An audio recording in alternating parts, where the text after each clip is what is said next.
Hello नमस्कार दोस्तों, मैं सचिन पाल स्वागत करता हूं आपके अपने प्लेटफॉर्म नॉलेज की स्टोन पर। उम्मीद करता हूं कि आप सभी स्वस्थ होंगे और अच्छे होंगे और आपकी तैयारी भी बढ़िया चल रही होगी। तो आज के इस सेशन में मैं आपको मैथ का प्रैक्टिस सेट कराने वाला हूं। जैसा कि आपको पता होगा आरपीएफ के एग्जाम चल रहे हैं, तो उनके लिए तो ये बहुत ज्यादा बेनिफिशियल है। और बल्कि जो आने वाली परीक्षाएं हैं, चाहे वो एनटीपीसी हो चाहे वो ग्रुप डी हो, तो सभी के लिए बेनिफिशियल है। ठीक, तो चलते हैं क्वेश्चन की तरफ। तो फर्स्ट क्वेश्चन पर बढ़ते हैं। तो पहला क्वेश्चन आपकी स्क्रीन पर दिख गया होगा और मैं आपसे बता दूं कि सबसे पहले आपको ये खुद सोल्व करना है, उसके बाद मेरा सॉल्यूशन देखना है। यही मतलब होता है प्रैक्टिस सेट का। तो फर्स्ट क्वेश्चन है, पी क्यू से 30% अधिक कुशल है, वे एक साथ काम करते हुए उस काम को पूरा करने में कितना समय लेंगे जिसे पी अकेले 23 दिनों में कर सकता है। मतलब ये कह रहा है कि जो पी है वो क्यू से 30% अधिक है। मतलब अगर क्यू 100 है तो पी 130 हो जाएगा। ठीक, मतलब 13/10 इनका रेशो आ जाएगा 13/10। ठीक, तो ये कह रहा है कि जो पी है वो 23 दिनों में कर सकता है अकेला काम। तो मतलब टोटल हम जो वर्क निकालेंगे, टोटल वर्क क्या होता है, एफिशिएंसी इनटू डेज। मतलब एफिशिएंसी पी की है 13, ठीक, और 23 दिनों में कर सकता है टोटल काम। तो ये आ जाएगा टोटल वर्क। ठीक, अब टोटल वर्क आ गया हमारे पास 13 मल्टीप्लाई 23। ठीक, अब दोनों मिलकर इस काम को कितने दिन में कर सकते हैं, तो दोनों की एफिशिएंसी जुड़ जाएगी 13 और 10 23। तो 23 से डिवाइड कर देंगे तो 23 से 23 कट जाएगा, बचे कितने 13। तो इसका मतलब दोनों मिलकर 13 दिनों में काम कर सकते हैं। तो ऑप्शन बी राइट आंसर। ठीक, तो बढ़ते हैं नेक्स्ट क्वेश्चन की तरफ। तो नेक्स्ट क्वेश्चन है, ₹78 प्रति किलोग्राम वाली चीनी को ₹46 प्रति किलोग्राम वाली चीनी के साथ किस अनुपात में मिलाया जाए कि मिश्रण को ₹75 प्रति किलोग्राम पर बेचने पर 20% का लाभ हो। ठीक, तो ये है, ये तो एलिगेशन से भी हो जाएगा। ठीक, मिक्सचर एलिगेशन का एक क्वेश्चन है, तो करते हैं। तो ये कह रहा है एक जो चीनी है वो है ₹78 पर केजी और दूसरी है ₹46 पर केजी। ठीक, तो इन्हें किस अनुपात में मिलाना कि ₹75 में बेचने पर हमें 20% का लाभ हो। तो ध्यान रखना, जो ₹75 है ये 20% के लाभ के साथ बेचे जा रही है इस रेट पर। तो इसका मतलब ये 120% की वैल्यू है। ठीक, तो यहां से पहले हम 100% की वैल्यू निकालेंगे। ठीक, तो 100% की वैल्यू कैसे निकालेंगे, 75 मल्टीप्लाई कर देंगे 100 से और नीचे पहुंच जाएगा 120। ठीक, तो ये आ जाएगी 100% की वैल्यू।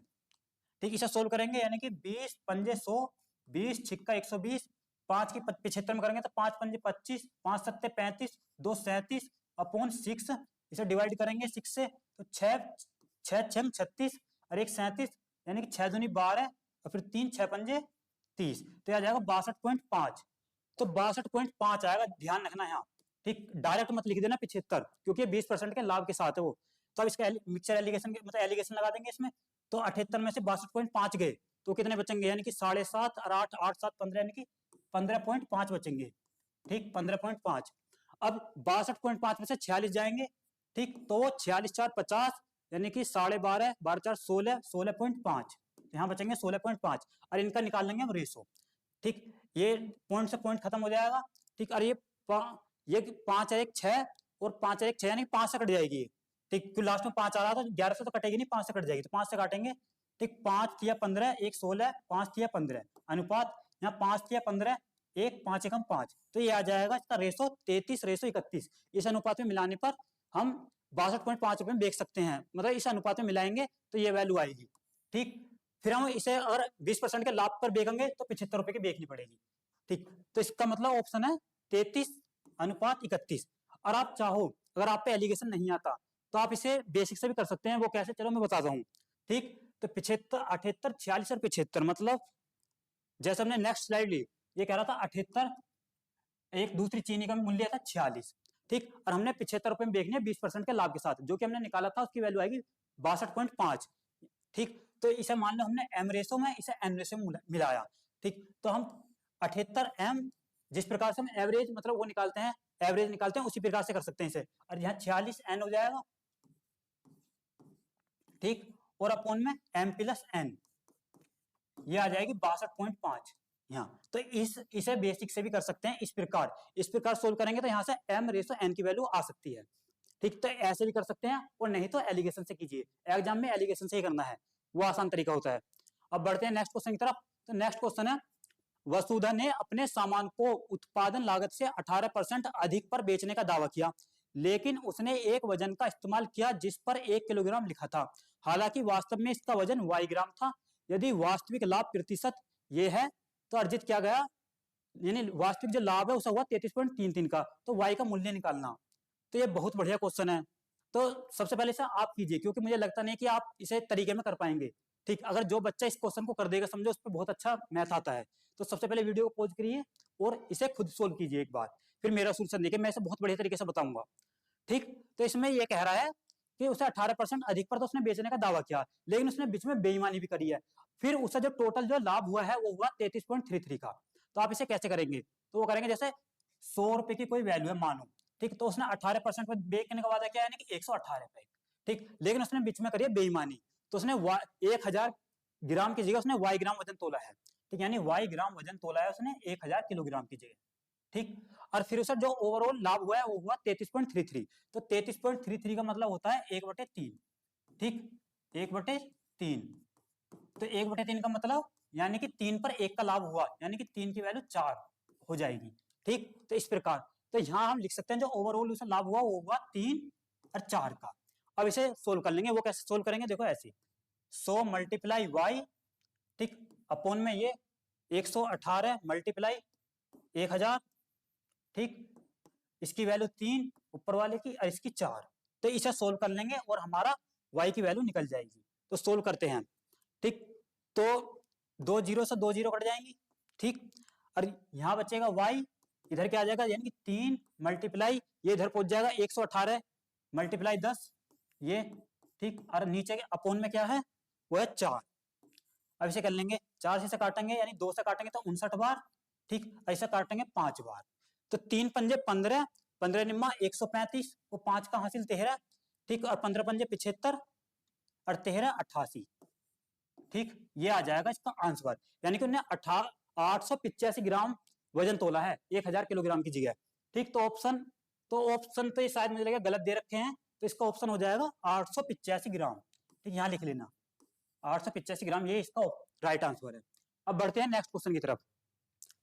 तो नेक्स्ट क्वेश्चन है, यदि किसी निश्चित डेटा के माध्य और माध्यिका का अनुपात 4:5 है, तो इसके बहुलक और माध्य का अनुपात क्या होगा? ठीक, तो सिंपल सा इसमें तो फॉर्मूला लग जाएगा। एक फॉर्मूला होता है बहुलक का, ये बहुलक, ठीक, बराबर, यानी कि बहुलक यानी कहते हैं मोड को इंग्लिश में, वो होता है 3 गुणा माध्य का। ठीक, 3 गुणा माध्य का माइनस 2 गुणा माध्य, ये फॉर्मूला होता है। इस फॉर्मूले से कर लेंगे। ठीक, तो मोड, तो इसमें माध्य का यानी कि माध्य और माध्य का अनुपात दिया 4:5, हम मान लेंगे 4x और 5x, यानी कि माध्य को मान लेंगे 4x और माध्यिका को मान लेंगे 5x। तो माध्य क्या हो जाएगी 5x, यानी कि 3 मल्टीप्लाई 5x माइनस 2 मल्टीप्लाई माध्य का 4x। अब इसे सोल्व करेंगे तो 3 पंजे 15x, यहाँ 2 चौक 8x, यानी 15x माइनस 8x। इसे घटाएंगे 15 में 60 गए तो 7x। तो ये क्या जाएगा, बहुलक। इसे लिख, ये आ गया बहुलक हमारा। ठीक, और हमें निकालना है क्या, हमें निकालना है बहुलक और माध्य का अनुपात, यानी बहुलक तो होगा हमारा 7x। ठीक, और माध्य क्या, माध्य यहां से हमने 4x जो माना जो रेशो में है, यानी 4x। ठीक, तो x से x कट जाएगा, बचा क्या 7:4। तो 7:4 किसमें है, वो है ऑप्शन डी में। तो ऑप्शन डी राइट आंसर। अब बढ़ते हैं नेक्स्ट क्वेश्चन की तरफ। तो नेक्स्ट क्वेश्चन है, एक कार 210 किलोमीटर तक 45 किलोमीटर प्रति घंटा की एक समान गति से यात्रा करती है और फिर 420 किलोमीटर तक 70 किलोमीटर प्रति घंटा की एक समान गति से यात्रा करती है। पूरी यात्रा के दौरान कार की औसत गति क्या है? ठीक, तो इसमें औसत गति निकालनी है हमें। तो औसत गति का जो फॉर्मूला होता है वो होता है ये, यानी कि टोटल दूरी बटे टोटल समय। तो औसत गति का फॉर्मूला होता है total distance upon total time. ठीक, टोटल टाइम, तो ये होता है फॉर्मूला। तो टोटल दूरी कितनी है, टोटल दूरी पहले 210 फिर 420, यानी कि 210 प्लस 420। ठीक, अब टोटल टाइम, तो टाइम तो इसमें दिया नहीं है, लेकिन टाइम हम निकाल सकते हैं। कैसे? क्योंकि हमें स्पीड दी है। ठीक, तो चाल बराबर, यानी कि स्पीड बराबर डिस्टेंस, स्पीड बराबर डिस्टेंस अपॉन टाइम, ये फॉर्मूला होता है। तो यहां से हम टाइम निकाल सकते हैं कैसे, यानी कि टी डी पहुंच जाएगा नीचे, इस फॉर्मूले से हम टाइम निकाल सकते हैं। तो यहां लिखेंगे हम टाइम इसी प्रकार, यानी कि डिस्टेंस कितनी है, जैसे 210, ठीक, और वो कितनी स्पीड से चली 45, तो ये आ गया इसका टाइम प्लस फिर 420 स्पीड, इसमें टाइम कितना 70, तो इसे सोल्व कर लेंगे, तो इसे सोल्व करेंगे। ठीक, तो 210 प्लस 420 यानी कि 10 और 20 30, 4 2 6 630, तो ये आ गया 630। ठीक, अब इसे काटेंगे, इसे 15 से काटेंगे, 15 3 45, ये भी 15 से कट जाएगा, यानी कि 15 एकम 15, 15 चौका 60। ठीक, और 15 3 45, ये कट गया। अब ये 0 से 0, 7 6 42 6। ठीक, अब इसे सोल्व करेंगे, 630 अपॉन, तो 3 6 18, 18 और 14 32 अपॉन 3, यानी 32 अपॉन 3, 3 पहुंच जाएगा ऊपर। ठीक, तो यानी 630 मल्टीप्लाई 3 अपॉन 32। ठीक, तो दिख रहा है ऑप्शन में 16 है, तो इसका मतलब इसे 2 से काट सकते हैं, 2 से काटो, तो 2 तिया 6, 2 एकम 2, 2 पंजे 10 और यहाँ 16, 16 दूनी 32, तो ये क्या जाएगा, यहाँ आ जाएगा 315, 315 की 3 में मल्टीप्लाई होगी, तो 15 3 45, 3 3 9, 945 अपॉन 16, तो ये आ जाएगा 945 अपॉन 16। तो 945 अपॉन 16 है ऑप्शन बी में, तो ऑप्शन बी राइट आंसर। अब बढ़ते हैं नेक्स्ट क्वेश्चन की तरफ। तो नेक्स्ट क्वेश्चन है ये, 750 मीटर की एक गोलाकार दौड़ में एक्स और वाई एक ही बिंदु से और एक ही समय पर क्रम से 9 किलोमीटर प्रति घंटा और 13.5 किलोमीटर प्रति घंटा की गति से दौड़ना शुरू करते हैं। यदि वे एक ही दिशा में दौड़ रहे हैं तो वे कितने समय बाद मिलेंगे। ठीक, तो ये बहुत बढ़िया क्वेश्चन है, तो एक बार खुद सोल्व करिए इसे, फिर मेरा सोल्यूशन देखना है। ठीक, तो चलो मैं बताता हूँ। मतलब ये कह रहा है कि ट्रैक है मानो, ठीक, गोलाकार, तो उसमें एक्स और वाई जो दौड़ रहे हैं एक दिशा में, मान लो एक दिशा में दौड़ रहे हैं इधर की साइड। ठीक, तो एक की स्पीड है 9 किलोमीटर, मान लो जो एक्स की स्पीड है वो है 9 किलोमीटर पर आवर। ठीक, और जो वाई है उसकी स्पीड है 13.5 किलोमीटर पर आवर। ठीक, और जो ये ट्रैक है इसके डिस्टेंस दिए 750 मीटर। ठीक, 750 मीटर। तो अब हमें बताना कि वो कितने समय बाद मिलेंगे पहली बार। ठीक, तो जब वो दोनों एक ही दिशा में था, इस वाले फॉर्मूले से हम इसे कर सकते हैं आसानी से, यानी कि चाल बराबर दूरी बटे समय से ही इसे आसानी से हम कर सकते हैं। ठीक, लेकिन इसमें जो चाल होगी यानी कि जो स्पीड होगी वो एक ही दिशा में चलने हैं, तो इनकी जो रिलेटिव स्पीड आ जाएगी वो आ जाएगी डिफरेंस इन का, यानी कि 13.5 में से 4 जाए, 13.5 में से 9 घटाएंगे, वो बचेगा 9 4 13 यानी 4.5, तो इनकी रिलेटिव स्पीड आ जाएगी 4.5। और जो डिस्टेंस है वो दिए 750 मीटर, 750 मीटर, और यहाँ से हम टाइम निकाल लेंगे। अब एक बात का ध्यान रखना, ये एक ही दिशा में दौड़ रहे थे, अगर कहता कि इसमें एक इधर को दौड़ रहा है और एक इधर को दौड़ रहा है, तो जब इनकी रिलेटिव स्पीड बैठती इन दोनों का योगफल, ठीक, यानी 9 और 13 जोड़ देते, लेकिन अब एक ही दिशा में दौड़ रहे हैं तो इसलिए इनका डिफरेंस आएगा रिलेटिव स्पीड।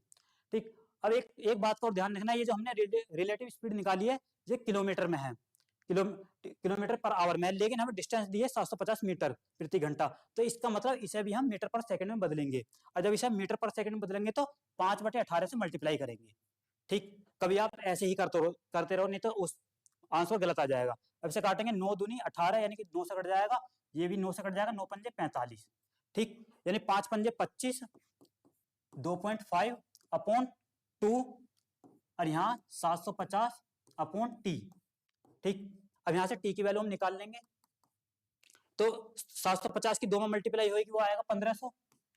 ठीक, और अपॉन नीचे आ जाएगा 2.5, 2.5 यू टी की वैल्यू है। ठीक, अब हम इसे डिवाइड कर देंगे, 2.5 पॉइंट हटा के ऊपर बढ़ जाएगी 0। ठीक, यानी 1500 का 1000 हो जाएगा, 15,000 और 25, इसे काटेंगे तो 25 चौका 100, 15 चौका 60, यानी कि यह आ जाएगा 600। तो 600 क्या आएगा टाइम सेकंड में। ठीक, क्योंकि हमने यहाँ बदल लिया था मीटर पर सेकंड में, तो 600 सेकंड, तो 600 सेकंड है ऑप्शन बी में, तो इसका मतलब ऑप्शन बी सही आंसर है। अब बढ़ते हैं नेक्स्ट क्वेश्चन की तरफ। तो नेक्स्ट क्वेश्चन है ये, यदि ए रेशो बी दिया है 6:8 और बी रेशो सी दिया है 5:11, तो हमें ए रेशो बी रेशो सी रेशो निकालना है। तो इसे मतलब कई प्रकार से निकाल सकते हैं, चलो मैं बताता हूँ सिंपल मेथड, यानी ए अपॉन बी जो दिया है वो दिया है 6/8। ठीक, और जो बी अपॉन सी है वो दिया है 5/11।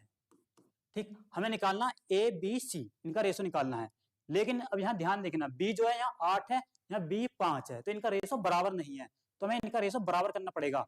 तो अब बराबर करने के लिए क्या करेंगे, जब वहां 5 है और यहाँ 8 है तो यहाँ कर देंगे 5 से मल्टीप्लाई।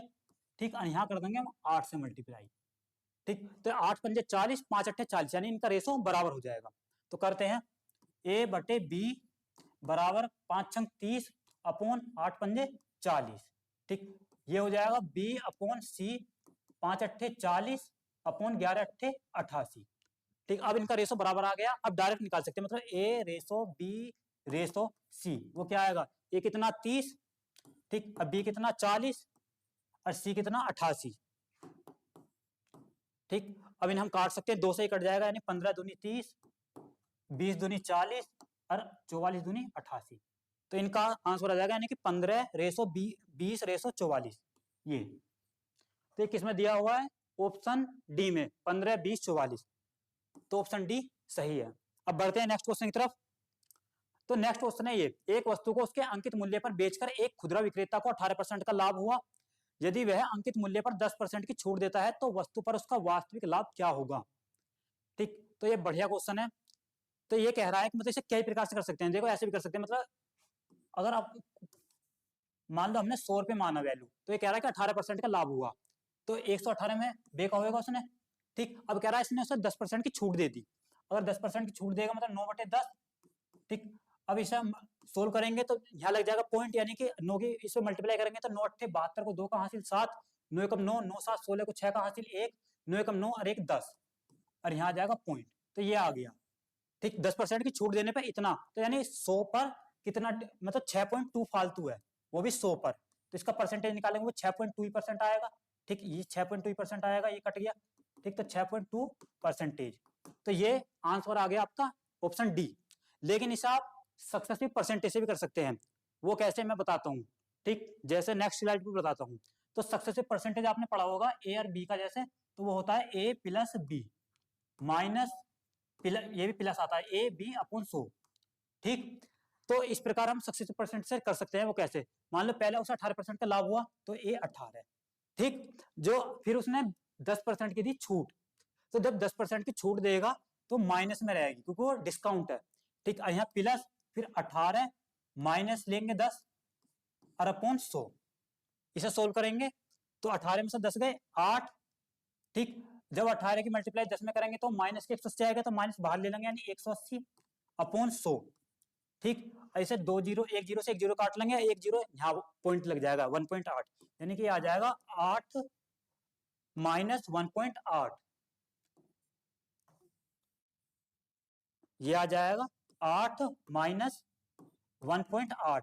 अब जब 8 में से 1.8 घटाएंगे तो वो आएगा 6.2, तो इसका 6.2 पहले भी आया था। तो इस प्रकार से भी कर सकते हैं, हालांकि पेपर में मतलब एग्जाम में हॉल में इसी तरीके से करना होता है, इससे जल्दी आंसर आता है। बढ़ते हैं नेक्स्ट क्वेश्चन की तरफ। तो नेक्स्ट क्वेश्चन है ये, एक रेलगाड़ी अपनी सामान्य गति 16% बढ़ा देती है और अपने गंतव्य पर 30 मिनट पहले पहुंच जाती है।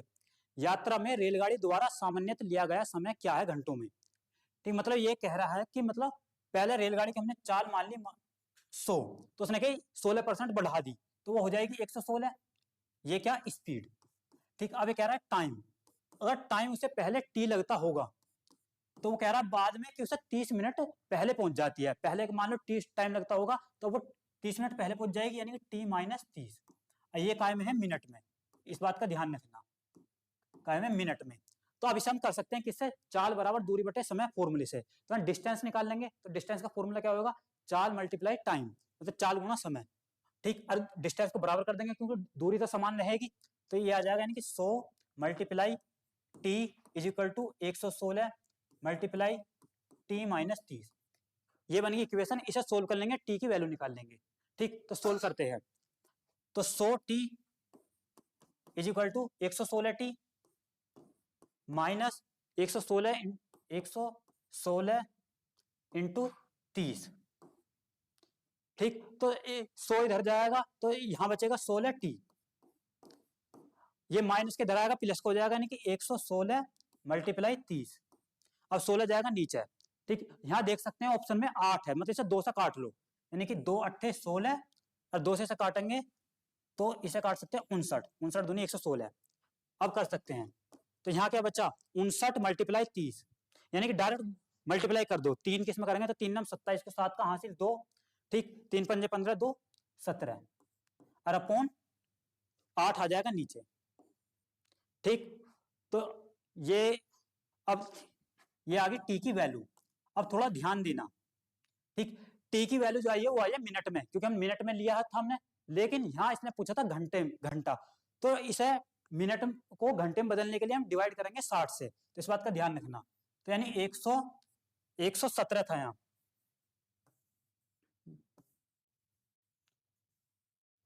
ठीक, तो 3 नम 27 को 7 का 3 पंजे 15 2 17 177 अपॉन 8, ठीक, तो 177 अपॉन 8 मल्टीप्लाई 60, यह आ जाएगा घंटे में। अब इसे डिवाइड करेंगे, ठीक,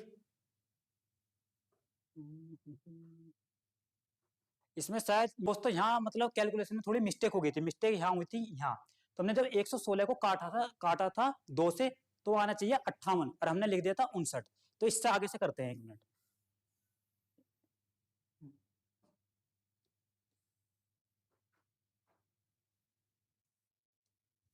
ठीक, तो यहाँ यानी 116 मतलब इधर बचेगा 16 टी, ये इधर आएगा, तो ये हो जाएगा 116 मल्टीप्लाई 30, ठीक, अब इसे हम काटेंगे यानी 2 8 16, इसे काटेंगे तो 58 दूनी 116, अब 30 की मल्टीप्लाई कर लेंगे 58 में, तो कितना आ जाएगा, यानी कि 3 8 24 को 4 का हासिल 2 और 3 पंजे 15 2 17, ठीक, ये आ जाएगा 8 पहुंच जाएगा नीचे, ये आ गई टी की वैल्यू।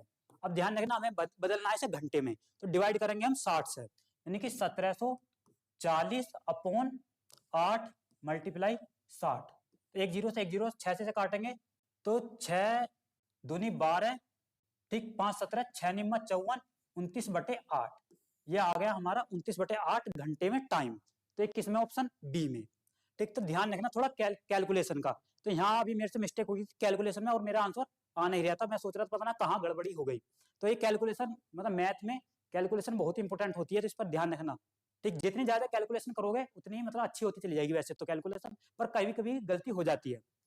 अब बढ़ते हैं नेक्स्ट क्वेश्चन की तरफ, तो नेक्स्ट क्वेश्चन है ये 1/6 मतलब ये दिया 1/6 और 4/15, ठीक, और 5/9 और 7/27 और 8/3, इनका क्या निकालना है एलसीएम, ठीक, तो फ्रैक्शन का एलसीएम निकालना है, तो फ्रैक्शन का जो एलसीएम निकालते हैं हम निकालते हैं कि जो ऊपर वाले डिजिट है उनका एलसीएम और जो नीचे वाले डिजिट है उनका एचसीएम, ठीक, इस प्रकार से निकालते हैं, यानी कि 1 4 5 7 और 8 इनका निकालेंगे हम एलसीएम, ठीक, और अपॉन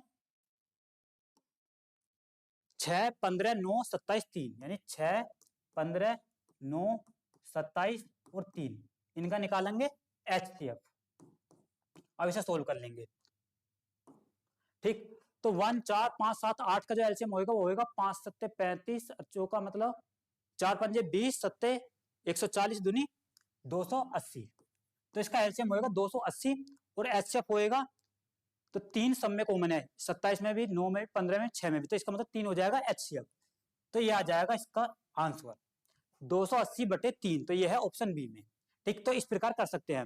अब मैं बता दूं अगर इसमें कहा था कि एचसीएफ निकालो, तो एचसीएफ जो निकालते हैं हम निकालते हैं ऊपर वाले का निकालते हैं एचसीएफ और नीचे वाले का निकालते हैं एलसीएम, इस बात का ध्यान रखना है। और एक बात का और ध्यान रखना है, कभी कभार फ्रैक्शन में कैसे दे देता है, जैसे मान लो यहाँ 1/6 है, अगर यहाँ लिखा होता 2/10, तो जब क्या करते हैं पहले फ्रैक्शन को हम पूरी कंप्लीट तरीके से काट लेंगे, तो 2 पंजे 10, तो 1/5 आएगा, तो जब इस तरीके से लिखेंगे फ्रैक्शन को, जब निकालेंगे उनका एलसीएम या एचसीएफ जो भी निकालना है, अगर तुमने डायरेक्ट निकाल दिया ना पूरी तरीके से संख्या कटी नहीं हुई तो फिर गलत आ जाएगा आंसर। अब बढ़ते हैं नेक्स्ट क्वेश्चन की तरफ, तो नेक्स्ट क्वेश्चन है ये, एक वस्तु पर 20% की छूट देने के बाद प्रशांत उसे 2160 में बेचता है और 28% का लाभ कमाता है, यदि वस्तु को बिना किसी छूट के बेचा जाए तो लाभ क्या होगा, तो ये बहुत बढ़िया क्वेश्चन है, ठीक, तो सबसे पहले इसे आप खुद कीजिए फिर मेरा सोल्यूशन देखना है, ठीक, तो ये कह रहा है कि मतलब एक वस्तु से 20% की छूट पर बेचा, ठीक, अब फिर उसने उस पर 28% का लाभ कमाया, अगर वो छूट पर नहीं बेचता तो लाभ कितना होता, ठीक, मान लिया हमने जैसे मार्क प्राइस एमपी हमने 100 रुपए मान लिया, ठीक, तो उसने कि 20% छूट पर बेचा, तो जब 20% छूट पर बेचेगा तो एसपी यानी सेलिंग प्राइस जो आ जाएगा वो आ जाएगा 80, ठीक, अब ये कह रहा है जो सेलिंग प्राइस 80 है इस पे भी इसे कितने 28% का लाभ हो रहा है, ठीक, मतलब कह सकते हैं जो कॉस्ट प्राइस है ठीक, कॉस्ट प्राइस का 128%, 128% जो है वो है सेलिंग प्राइस के बराबर। तो इसे कह सकते हैं सेलिंग प्राइस के बराबर।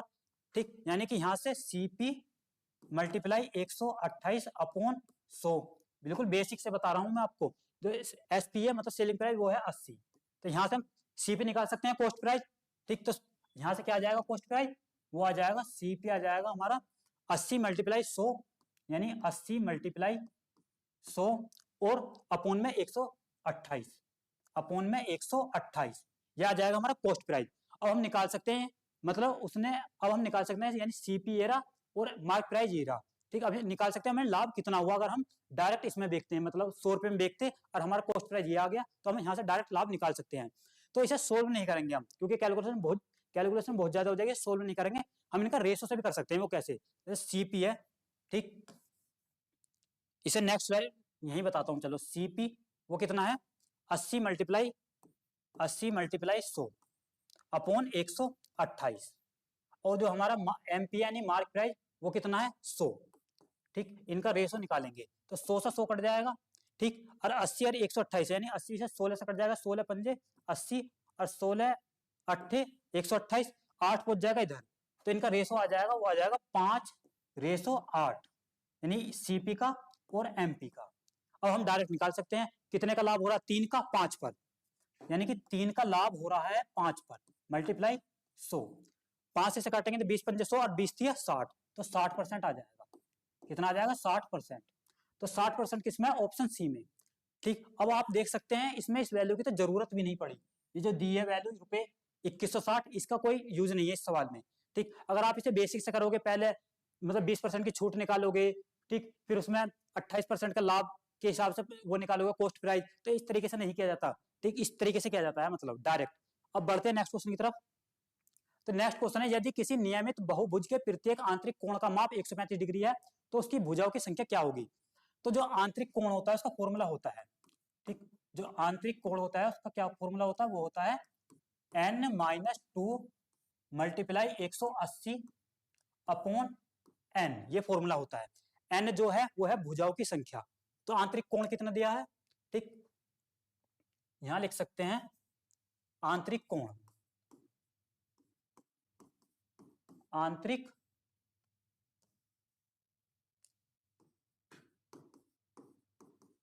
आंतरिक कोण, ठीक, यह आंतरिक कोण का फॉर्मूला होता है। तो आंतरिक कोण कितना दिया है 135 डिग्री, ठीक, बराबर n-2 मल्टीप्लाई 180 अपॉन n। इसे सोल्व करेंगे और n की वैल्यू निकाल लेंगे, तो n इधर जाएगा तो 135 n बराबर n की 180 में होगी तो 180 n माइनस 180 की 2 में होगी तो 18 दूनी 36, 360 ये आ गया। तो 135 इधर जाएगा तो 180 में से 135 गए तो कितने बचेंगे, यानी कि 45, तो इधर बचेगा 45 n और 360 आ जाएगा इधर, ये 360। अब 45 जाएगा नीचे तो n की वैल्यू क्या आ जाएगी 360 अपॉन 45, ये आ गई n की वैल्यू। 45 से काटेंगे तो 45 दूनी 90 और 9 चौक 36, यानी 8 आ जाएगी। तो n की वैल्यू क्या आ गई 8। तो 8 किस में है, 8 दिया है ऑप्शन ए में, तो ऑप्शन ए सही आंसर। ठीक, और आप चाहो तो इसका एक दूसरा फॉर्मूला भी होता है, उससे भी कर सकते हैं। वो कैसे, चलो मैं बताता हूँ नेक्स्ट स्लाइड पर। तो एक फॉर्मूला ये भी होता है, इसे ध्यान रख लेना, 360 अपॉन n बराबर भुजाओं की संख्या। ठीक, यहां आती है भुजाओं की संख्या, भुजाओं की संख्या।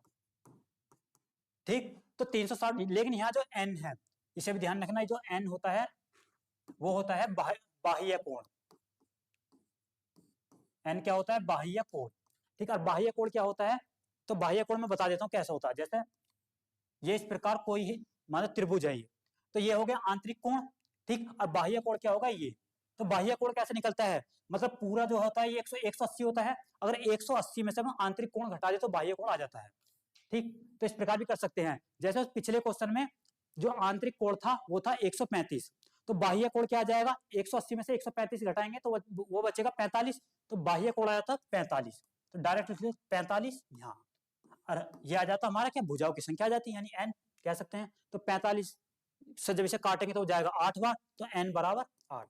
तो इस तरीके से भी कर सकते हैं उस पिछले वाले सवाल को। ठीक, तो ये फॉर्मूला भी ध्यान रख लेना और उसे भी। अब बढ़ते हैं नेक्स्ट क्वेश्चन की तरफ। तो नेक्स्ट क्वेश्चन है ये, यदि किसी नियमित बहुभुज की भुजाओं की संख्या 8 है तो इसके विकर्णों की संख्या कितनी है? तो इसका फॉर्मूला होता है, यानी विकर्ण का फॉर्मूला होता है ये, ठीक। तो डायगोनल का जो फॉर्मूला होता है वो होता है n-3/2। इस फॉर्मूले में मतलब वैल्यू पुट कर देंगे और आंसर आ जाएगा, ठीक। तो वो कितने कह रहा मतलब भुजाओं की संख्या क्या है? 8, ठीक। n यहाँ पे जो है भुजाओं की संख्या, इस बात का ध्यान रखना। तो 8-3/2, ठीक।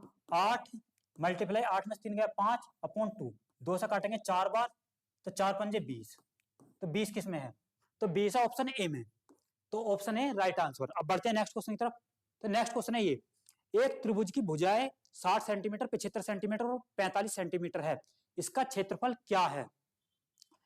तो दोस्तों आपने मतलब जो क्षेत्रफल का फॉर्मूला होता है, बेसिक फॉर्मूला, ठीक, वो होता है ये S minus A, S minus B, S minus C, ठीक। और जो S होता है वो क्या होता है? A plus B plus C upon 2। A plus B plus C का मतलब परिमाप, ठीक। A ये B और C यानी भुजाओं की, जो त्रिभुज होता है उसकी जो भुजा होती है यानी A B C, तो इसका हाफ होता है S। तो पहले हम S निकालेंगे, ठीक, यानी A plus B plus C upon 2 करके फिर वैल्यू में पुट कर देंगे यहाँ में, ठीक। और इस तरीके से हमारा त्रिभुज का क्षेत्रफल आ जाएगा, मतलब क्षेत्रफल आ जाएगा इसका जो भी त्रिभुज है। तो ये तो हो गया बेसिक, ठीक, ये तो हो गया बेसिक। अब आप इसे कैसे कर सकते हैं, अब मैं बताता हूं मतलब दूसरे तरीके से, ठीक। अगर आपको मतलब ये तरीका ना समझ में आए तो उससे भी कर सकते हैं, बेसिक से। तो इसे करेंगे कैसे? आपको दिख रहा होगा जो ये संख्या 60, 75 और 45, ये साफ साफ दिख रही है, 888 है अपने आप में, ठीक।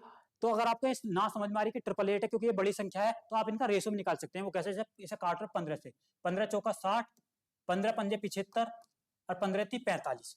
आप देख सकते हैं 4 5 3 888 होता है, वो कैसे? ठीक है, आपने पढ़ा होगा ये, यानी 5 4 3 यानी 5 का स्क्वायर बराबर 4 का स्क्वायर प्लस 3 का स्क्वायर, ठीक। पाइथागोरस थ्योरम से जो निकालते हैं, तो इन्हें ही कहते हैं 888, ठीक।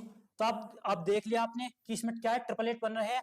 तो आपको पता होगा जैसे राइट एंगल होता है, ठीक, तो इसका फॉर्मूला क्या होता है? 1/2 आधार गुणा ऊंचाई किसी भी, तो ये ऊंचाई हो जाती है ये वाली। तो इसमें जो हमें इस भुजा की जरूरत नहीं पड़ती, यानी अगर ए है हमारे पास, बी है, तो 1/2 मल्टीप्लाई ए मल्टीप्लाई बी, इससे हम क्षेत्रफल निकाल सकते हैं आसानी से, ठीक। ये बड़ी भुजा होती है, तो इसका मतलब बड़ी जो भुजा इसका कोई यूज नहीं करेंगे, डायरेक्ट हम इससे निकाल देंगे। मतलब क्या? 1/2, एक भुजा ले लो 60, दूसरी भुजा 45, ये आ जाएगा क्षेत्रफल, ठीक। 2 से काटेंगे 30 बार, 30 की मल्टीप्लाई 45 में होगी, हो जाएगा 3 पंजे 15, 3 चौक 20 अरे 1 21, ये, ठीक। 3 पंजे 15, 3 चौक 12 1 13, ठीक, ये 1350। तो 1350 किसमें है? ऑप्शन डी में, तो ऑप्शन डी सही आंसर है। अब बढ़ते हैं नेक्स्ट क्वेश्चन की तरफ। तो नेक्स्ट क्वेश्चन है ये, एक लंब विवृतीय बेलन के आधार की त्रिज्या में 20% की वृद्धि की जाती है, इसकी ऊंचाई कितने प्रतिशत कम की जानी चाहिए ताकि इसका आयतन पहले जैसा ही रहे, ठीक। तो ये भी बहुत बढ़िया क्वेश्चन है। तो सबसे पहले इसे खुद कीजिए, फिर मेरा सोल्यूशन देखना है, मैं इसे बहुत आसानी से करवाऊंगा और सिंपल वे में। तो बढ़ते हैं, मतलब आपने पढ़ा होगा वॉल्यूम का जो फॉर्मूला होता है बेलन का, वो होता है पाई आर स्क्वायर एच। तो यहाँ देख रहे हैं कि आर स्क्वायर है, मतलब पाई आर मल्टीप्लाई आर एच। तो जो आर है हमारे 20% में वृद्धि हुई, तो 2 बार 20% की वृद्धि होगी, एक बार यहाँ एक बार यहाँ, क्योंकि आर यहाँ स्क्वायर है, ठीक। तो इसका मतलब जैसे 20% का मतलब क्या होता है? 20% का मतलब होता है 1/5। 1/5 का मतलब 5 पे 1 की वैल्यू बढ़ रही है, यानी कि 5 पे 1 की वैल्यू बढ़ रही है, यानी कि 6/5, यानी कोई वैल्यू पहले 5 थी अब होगी 6, ठीक। तो आर 2 बार बढ़ रहा है, मतलब आर मल्टीप्लाई में है तो 2 बार लेंगे, 5 की वैल्यू 6, तो कितनी हो जाएगी ओवरऑल? 5 पंजे 25 और 6 छम 36, तो कह सकते हैं 25 की वैल्यू 36 हो गई।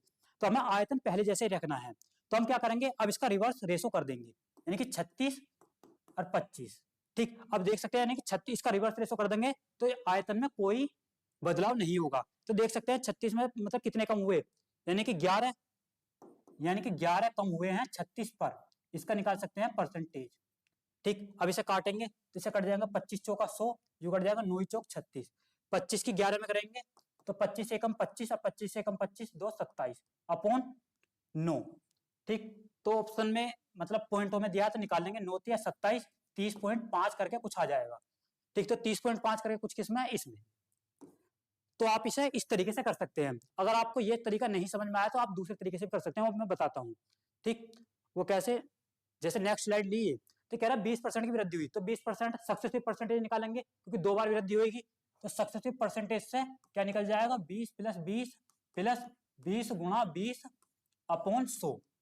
ठीक, तो 20 और 20 40, और 2 जीरो से 2 जीरो खत्म, 2 दूनी 4 यानी कि प्लस 4, तो कितना होगा 44। तो हमारा जो ओवरऑल परसेंटेज आएगा वो 44% की वृद्धि हो रही है। ठीक, यानी कि पहले 100 की वैल्यू थी, वो होगी कितनी, 144। तो हमें वापसी 100 की वैल्यू करनी है क्योंकि हमें आयतन पहले जैसे रखना है ना। तो क्या करेंगे हम, तो 144 में से 44 घटा लेंगे 144 पे और मल्टीप्लाई 100। इस तरीके से भी कर सकते हैं। अब इसे सोल्व करेंगे तो वही आंसर आएगा जो पहला आया था। ठीक, अब बढ़ते हैं नेक्स्ट क्वेश्चन की तरफ। तो नेक्स्ट क्वेश्चन है ये, एक स्मार्ट टीवी को 15 मतलब इतने रुपए में खरीदा गया। ठीक, इसकी कीमत 35% अधिक अंकित की गई थी। इसे अंकित मूल्य पर 20% की छूट पर बेचा गया था। तो स्मार्ट टीवी का लाभ परसेंट निकालना है। तो ये क्वेश्चन भी पहले की तरह भी, मतलब कुछ देर पहले मैंने ऐसे ही क्वेश्चन करवाया था। तो इसमें इसकी तो जरूरत ही नहीं पड़ेगी। ठीक, जो वैल्यू दी है हमें तो इसकी कोई जरूरत नहीं है। तो इसे भी सक्सेसिव परसेंटेज से निकाल सकते हैं। ठीक, तो सक्सेसिव परसेंटेज क्या होता है, ए प्लस बी अपॉन 100। ठीक, तो ए क्या मतलब, पहले कीमत में 35% की वृद्धि हुई। ठीक, प्लस बी, तो फिर क्या कह रहा है 20% की छूट यानी डिस्काउंट दिया, तो माइनस में आएगा 20। ठीक, प्लस 35 और माइनस 20 और अपॉन में 100। ठीक, 35 में से 20 जाएंगे तो 15। ठीक, 35 की इसमें 20 में मल्टीप्लाई होगी तो माइनस का आएगा 35 दूनी 70 यानी कि 700 अपॉन 100। ठीक, 2 जीरो से 2 जीरो खत्म, यहां बचेगा 7 यानी कि 15 माइनस 7, तो 15 में 7 गए 8, तो 8% को टोटल लाभ होगा। तो ये तरीका सबसे बेस्ट होता है, इस तरीके से किया जाता है सवाल, जो कि बहुत ही जल्दी हो जाता है। तो ऑप्शन डी राइट आंसर। अगर आप चाहो तो इसे बेसिक से भी कर सकते हैं। बेसिक से कैसे, चलो मैं बता ही देता हूं यहाँ। ठीक, मतलब ये कह रहा कि जैसे 100 रुपए की वैल्यू है, 100 रुपए की मतलब कोई कीमत हमने 100 रुपए मान ली, उसने 35% अधिक अंकित किया तो 135 हो जाएगी। अब उसने क्या किया, इस पे 20% की दे दी छूट, तो 20% की जब छूट देगा तो 20 पंजे 100, 1/5, तो 5 पर 1 की छूट दे रहा है तो मतलब 4/5, तो ये जाएगी 4/5। इसे 5 से काटेंगे तो 5 दूनी 10 और 5 सत्ते 35 मल्टीप्लाई 4, 27 की 4 में करेंगे तो 4 सत्ते 28 और 4 दूनी 8 तो 10, तो आ गया 108। तो देख सकते हैं 100 से कितनी ज्यादा है, 8, तो इसका मतलब 8 जो आ जाएगा मैं ओवरऑल लाभ आ जाएगा 8% 100 पर, तो जो कि पहले भी यही आया था। अब बढ़ते हैं नेक्स्ट क्वेश्चन की तरफ। तो नेक्स्ट क्वेश्चन है ये, एक साइकिल 9 सेकंड में 11 मीटर चलती है, इसकी गति किलोमीटर प्रति घंटा में ज्ञात कीजिए। तो ये तो बहुत ही बेसिक क्वेश्चन है। ठीक, तो मतलब वही आपको पता, मतलब इसमें स्पीड निकालेंगे तो पहले जो स्पीड होती है वो होता है डिस्टेंस अपॉन टाइम, यानी कि डिस्टेंस अपॉन टाइम। तो स्पीड कितनी आ जाएगी, वो आ जाएगी डिस्टेंस क्या 11 और टाइम क्या 9 सेकंड। ये कायम आई है मीटर पर सेकंड में। अगर हमें इसे किलोमीटर प्रति घंटा में ज्ञात करना है तो हम क्या करेंगे, 11 अपॉन 9 को कर देंगे हम 18 अपॉन 5 से मल्टीप्लाई। अब क्या जाएगा किलोमीटर प्रति घंटा। ठीक, तो ध्यान रखना जब मीटर पर सेकंड को हम किलोमीटर प्रति घंटा में बदलते हैं तो 18/5 से मल्टीप्लाई करते हैं। अगर जब इसका उल्टा पूछे, मान लो किलोमीटर प्रति घंटा दिया है और कहे कि मीटर पर सेकंड में कोई वैल्यू निकालनी है, तो वहां हम 5/18 से मल्टीप्लाई करेंगे। इसे सोल्व कर लेंगे तो 9 दूनी 18, तो 11 दूनी 22, तो 22/5 ये आ जाएगी किलोमीटर पर आवर। ठीक, 22/5 किस में है, ऑप्शन ए में। अब बढ़ते हैं नेक्स्ट क्वेश्चन की तरफ। तो नेक्स्ट क्वेश्चन है ये, फर्नीचर की 3 वस्तुओं का औसत मूल्य ये दिया है। ठीक, यदि उनकी कीमतें दी है अनुपात में तो सबसे महंगी वस्तु की कीमत क्या है। तो ये भी बहुत बढ़िया क्वेश्चन है, तो सबसे पहले से खुद सोल्व करना। ठीक, क्योंकि मुझे पता है इसमें ज्यादातर बच्चे कहाँ मिस्टेक करेंगे। ठीक, अब मैं करवाता हूँ चलो। तो जो कीमत जो दिया उनका रेशो दिया है वो दिया 3:5:7। ठीक, अब लेकिन ज्यादातर बच्चे क्या गलती करेंगे, यानी 3 5 8 7 15, तो जब 15 की वैल्यू मान लेंगे वो कितनी 15,855 ये जो है। ठीक, 15,855 ये 15 की वैल्यू मान लेंगे, जो कि ये 15 की वैल्यू नहीं है क्योंकि इसने कहा कि औसत मूल्य है। तो औसत मूल्य का मतलब 3 से हमें डिवाइड और करना पड़ेगा, तो इसका मतलब ये 5 की वैल्यू है क्योंकि 3 पंजे 15, तो 5 की वैल्यू क्या है 15,855। और हमें क्या निकालनी है, सबसे महंगी वस्तु। तो सबसे महंगी वस्तु है 7, तो हमें 7 की वैल्यू निकालनी है। तो 7 की वैल्यू कैसे निकलेगी, 5 जाएगा नीचे और 7 से हो जाएगी मल्टीप्लाई। ठीक 15,855 अपॉन 5 मल्टीप्लाई 7। तो इससे हम 7 की वैल्यू निकाल सकते हैं। हम 5 से काटेंगे तो 5 × 15, 5 एकम 5, फिर 5 7 35, 5 एकम 5। अब 7 की मल्टीप्लाई करेंगे तो 7 एकम 7, 7 7 49 को 9 का हासिल 4। तो आप देख सकते हैं मतलब आगे करने की जरूरत नहीं, क्योंकि लास्ट में 7 इसी में ही आ रहा है। तो इसका मतलब ऑप्शन ए सही है। अगर आप थोड़ा सा सोचो तो इसे हम यही कर सकते थे। वो कैसे, मतलब ये करने की जरूरत भी नहीं है, क्योंकि जब हमें 5 की वैल्यू दी है 15,855 और हमें 7 की वैल्यू निकालनी है, तो 5 जो 7 से बड़ा है तो 15,000 से ज्यादा ही वैल्यू आएगी। और 15,000 से ज्यादा वैल्यू मतलब ऑप्शन ए में है, और सब में छोटी वैल्यू है। यहाँ भी कम है 15,000 से, यहाँ भी कम है, यहाँ भी कम है। तो इसका मतलब हम यहाँ भी कर सकते थे इसे। अब बढ़ते हैं नेक्स्ट क्वेश्चन की तरफ। तो नेक्स्ट क्वेश्चन है ये, एक लोन आयत के आकार का है जिसकी भुजाओं का अनुपात 2:3 है। तो लोन का क्षेत्रफल दिया है 600 वर्ग मीटर। तो लोन की चौड़ाई ज्ञात करनी है। मतलब ये कह रहा है कि एक लोन है जो कि है आयत के आकार का, यानी कि ये मान ली चौड़ाई, ये मान ली हमने लंबाई। ठीक, तो जो आयत का जो क्षेत्रफल होता है वो क्या होता है, लंबाई गुना चौड़ाई।